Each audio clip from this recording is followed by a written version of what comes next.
Associate sponsor UltraTech cement. हे आपलं दिसायला लागलेलं आहे. आज डस्ट स्टॉर्म, त्याच्यानंतर पाऊस अवकाळी मुंबईत पडलेला पहिल्यांदा असंच, आणि भयानक प्रकार आहे जगभरात आपण पाहतोय. आणि अजूनही राजकीय पक्ष म्हणून जास्ती कोणी बघायला तयार नाहीये. हो, 100पेक्षा अधिक नागरिक अडकले, त्यातून एक पार्किंग लॉट देखील कोसळलेला आहे. कसं पाहताय या सगळ्या? नाही, दुर्दैवी आहे. मला वाटतं त्याच्यावर चौकशी झालीच पाहिजे. पण आता पहिलं प्राथमिक आपलं हे असायला पाहिजे की ते जे लोक आहेत त्यांना तिथून नीट काढणं आणि उपचार होणं लगेच. संजय राऊत साहेबांनी एक व्हिडिओ ट्विट केला होता. मुख्यमंत्री नाशिकमध्ये होता, घटना पाहिजे. मुख्यमंत्री बॅगा घेऊन उतरलेत.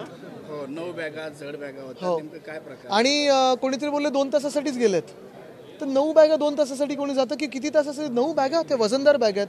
बरं, ऑफिसर्सना ते न्यायला सांगितलं हेलिकॉप्टरमधून, ज्या काही जेवढ्या बॅगा असतील, पण वजनदार बॅगा दिसतात.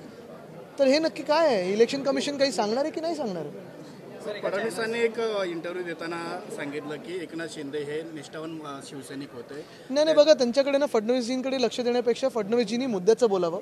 महाराष्ट्रात बेरोजगारी का वाढत चाललेली आहे, शेतकरी आत्महत्या का वाढत चाललेल्या आहेत, महिलांवर अत्याचार का वाढत चालले आहेत, आणि महत्त्वाची गोष्ट म्हणजे जे हाल गेल्या 2-2.5 वर्षात भाजपने केलेले आहेत महाराष्ट्राचे आणि मुंबईचे, त्याच्यावर बोलावं.